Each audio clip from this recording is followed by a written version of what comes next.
여기에 수많은 분들이 왔다 가셨는데 아마 모르실 거예요. 지금 바로 앞에 보면 산이 하나 있습니다. 그죠?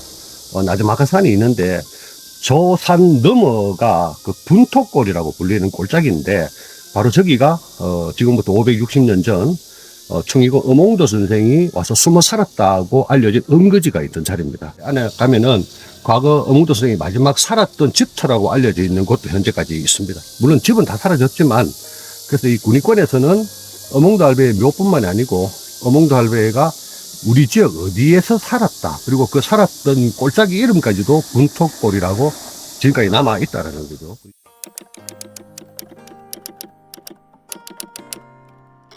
지금 제가 있는 이곳은 그 화본 읍내거든요. 대구광역시 군위군 산성면 화본인데 화본 요 네거리 인근입니다. 제가 여기에서 이제 드리고 싶은 내용은 어떤 내용이냐면, 우리가 그 1탄에서 엄홍도 선생의 이제 묘, 그리고 최근에 발견된 진묘로 추정되는 묘까지 오늘 살펴봤습니다. 그래서 제가 일반인들한테 이제 질문 받았을 때 가장 많이 받게 된 질문이 뭐냐면, 당시에 단종의 시신을 수습했던 엄홍도 선생이 왜 하필이면 군위로 왔을까라는 질문이었거든요. 어떻게 생각해보면 그래요. 실제로 자기가 살기 위해서 도망을 가야 되는데, 저 삼수갑산, 그리고 함경도 저리 멀리 갈 수도 있을 거고, 아니면 전라도 해남이나 아니면 더 멀리 섬으로 도망갈 수도 있을 건데, 그렇게 멀지도 않은데 대구 군위로 왜 왔을까라는 겁니다. 근데 그것도 참 신기한 게, 이 단종 그리고 엄홍도 관련해서는 이 전설, 이 스토리들이 너무 풍성한데 하나하나 이렇게 꼼꼼히 따져보면은 상당한 근거가 있다라는 겁니다. 그래서 우리 대구 분들은 또 잘 모르실 수도 있는데 영월 쪽에는 상당히 많이 알려진 이야기입니다. 그래서 제가 그 이야기를 가지고 와서 엄홍도 선생이 왜 대구 군위로 왔을까라는 것을 한번 이야기를 풀어봐 드릴게요.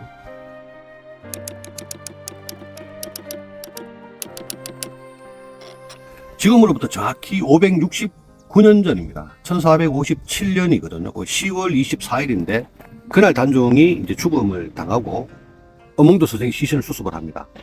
근데 그때 우리는 흔히 이제 엄홍도 선생 그리고 그들의 아들과 같이 했다라고 하는데, 영월 쪽에서 내려오는 구전이나 야사에는 보면은 당시에 시신 수습을 할 때 여러 명이 같이 했다라고 합니다. 대표적인 이름이 이제 정사종이라는 분이 등장하고, 원호, 조려, 그리고 이종, 이렇게 여러 사람이 등장을 하는데, 이 중 가장 우리가 키맨, 그러니까 엄홍도 선생이 군위로 응거하러 내려왔다라는 것에 의문을 풀어줄 수 있는 키맨이 바로 이 정사종이라는 분입니다.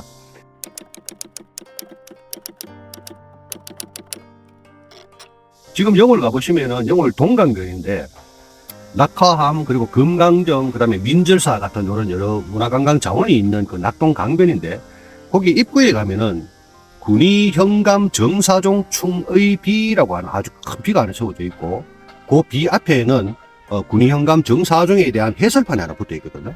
그 내용을 이제 근거로 해서 제가 말씀을 드릴게요. 거기는 어떻게 돌에 새겨져 있냐면, 정사종은 무과 출신이라고 그래요. 무과. 그리고 무과 급제를 했다는 뜻이겠죠. 그리고 정사종은 세자 이귀사라는 벼슬을 했다라고 하는데, 이귀사라는 게 뭐냐 하면 지금으로 보면 경호원 겸 수행 비서 같은 거예요. 그래서 정사종은 생몰, 연대가 정확하게 나오지 않는 분인데, 여하튼 정사종이라는 인물은 세종, 문종, 단종 때 살았던 인물이니까 그 시기를 놓고 과연 세자 이귀사를 할 수 있었던 연대를 찾아보면 문종 아니면 단종 때는 이렇게 압축이 되거든요. 근데 좀 더 가능성이 있는 거는 아마 단종이 세자 시절 때 단종을 모셨던 호위무사였던 것 같아요. 그리고 세월이 흘러서 이제 단종은 임금이 되고, 이분은 정사종이라는 분은 또 다른 벼슬을 살았겠죠.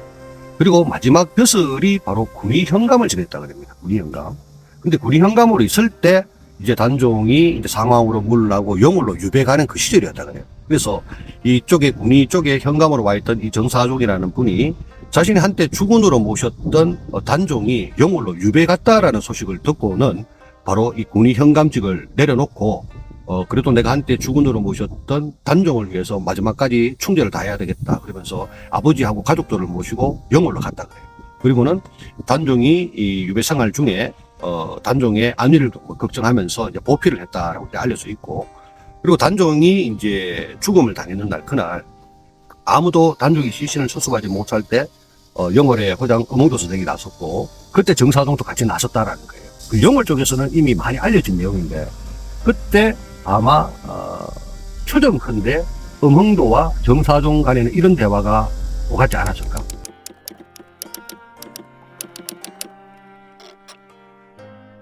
정사종이 엄홍도에게 엄호장 이제 어쩔 거요.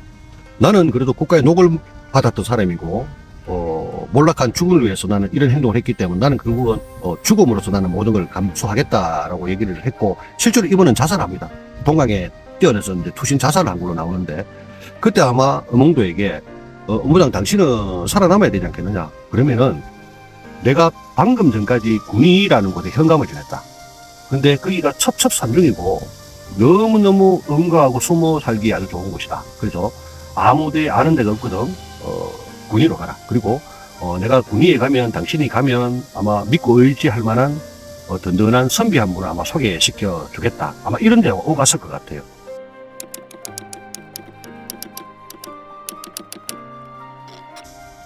실제로 엄홍도는 지금까지 그 친필 편지가 석 장이 남아 있습니다. 석 장이 남아 있는데 한편은 이제 문경에 있는 이제 조카 며느리한테 보낸 편지인데 거기에는 이제 우리가 특별한 건 알 수가 없고 장원장이라고 한 분한테 보낸 편지의 내용에 보면 엄홍도 선생이 자기 살아생전에도 숨어 살아야 됐었고 그리고 군위에 살았다라는 것을 증빙할 수 있는 내용이 들어있거든요. 내용에 보면 이런 내용이 나와요. 장원장님 보내주신 이제 닭고기, 생선, 나물 같은 거 보내주셔서 너무 고맙습니다 라고 인사를 하면서 이 편지 보시고 난 다음에 반드시 불살라 주십시오 라는 표현이 나옵니다. 그러니까 엄홍도 본인이 이 편지를 썼을 때 당시만 해도 이 편지조차 남한테 알려주면 안 된다는 거예요. 그러니까 당신만 읽고 이 편지는 무조건 불태워달라. 그만큼 아주 막 경각에 목숨이 경각에 달려 있었다라는 것을 그 편지를 통해도 알 수 있고 그리고 그 편지에 보면 또 어떤 내용이 나오냐 하면 내가 살고 있는 곳과 그대가 살고 있는 곳이 옷 한 번 갈아입을 정도밖에 시간이 걸리지 않은 너무 가까운 데 살고 있다는 거예요. 그런데 그게 보면 이제 지금 현재 엄홍도 선생의 무덤이 있는 화본 이리 신남촌이라는 곳과 그 장원정이라고 하는 분이 살고 있는 곳 간의 거리가 지금도 차로 이동하면 한 10분 거리밖에 안 되거든요. 그래서 그 엄홍도 선생의 친필 편지에 그 묘사되어 있는 내가 살고 있는 곳과 그대가 살고 있는 표현이 결국은 여기에 사셨다라는 게 이제 증명할 수 있는 근거라고 볼 수가 있는 거죠.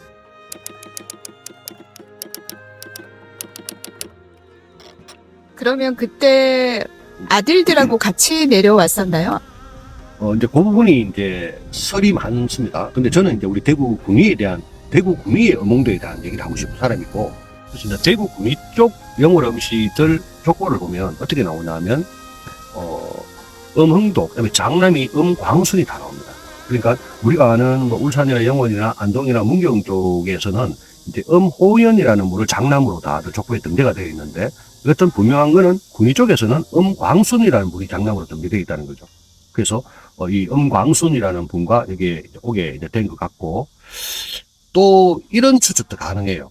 그러면은 왜 엄광순이 여기에서는 장남으로 되어 있고 저쪽에서는 둘째로 되어 있느냐? 왜 이런 현상이 왜 벌어졌겠느냐라는 건데, 이거는 어떻게 생각해 보면 이럴 수도 있는 게, 그 당시만 해도 조선 전기 초였거든요. 그래 우리가 말하는 주자가래라는 것이 정착이 되지 않았고 아직 성리학에 근거한 예법이 완전히 정착이 되지는 않은 단계이기 때문에 꼭 뭐 종자종법 그래가 꼭 장남만 챙겨주고 하는 그런 문화는 아니었었어요.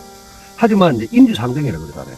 그래서 아마 영월 호장 대대로 장남이 호장직을 물려받았던 엄홍도 입장에서는 아마 자기가 데리고 가도 장남을 데리고 가고 싶었을 것이고 자기 대를 잇기 위해서는.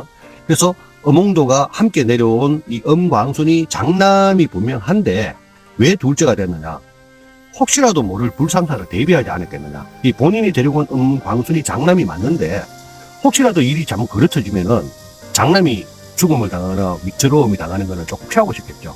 그래서 아마 외부의 이야기를 흘릴 때는 실제로는 장남이지만 아직 여기 둘째고 첫째는 엄호연은 저쪽에 가 있다. 약간 이런 식으로 의도적으로 첫째와 둘째를 이렇게 바꿔서 알렸을 수도 있지 않겠느냐라는 그런 또 의심을 한번 해보기도 해요.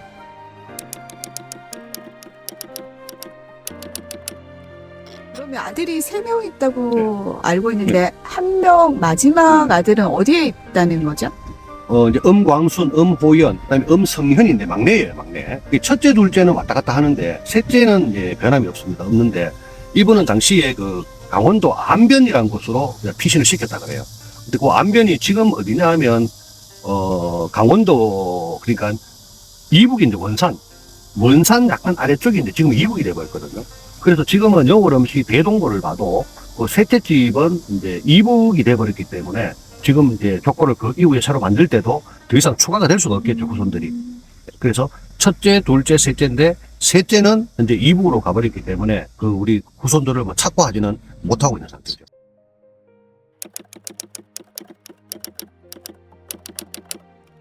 오몽도 선생님도 여기서 돌아가신 그 내용이 족보에 남아있나요? 군위 쪽에는 그런 자료가 너무 많아요. 네. 자, 이 군위에 나왔는 파보에는 어느 정도까지 얘기가 나오냐 하면, 단종의 시신을 수습을 다 했다는 얘기 다 나오고요.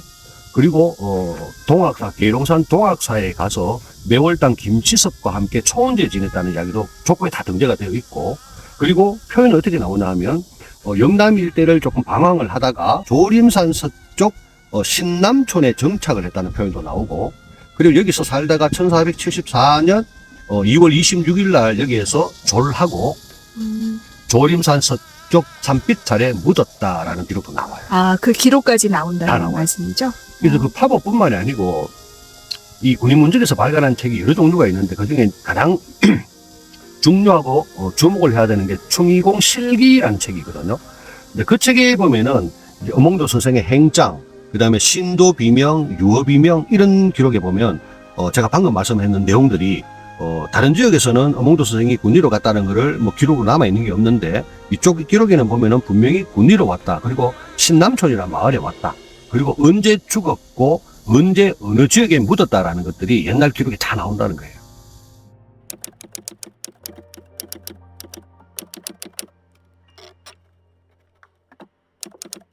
저는 하여튼 대구 군위에 남아서 전하는 문헌자료, 기록자료, 그리고 구전들을 가지고 대구 군위의 엄홍도에 대한 얘기를 하고 싶다라는. 그 많은 곳 중에서 왜 군위에 내려와서 은둔하면서 사시다가 돌아가셨는지 그런 내용들로 봤을 때는 군위에 연고를 둘 수 있는 그 시신을 수습할 때 어떤 그 인연으로 인해서 군위라는 곳에 왔다라는 그런 내용도 충분히 이해가 될 그렇죠. 만하겠네요.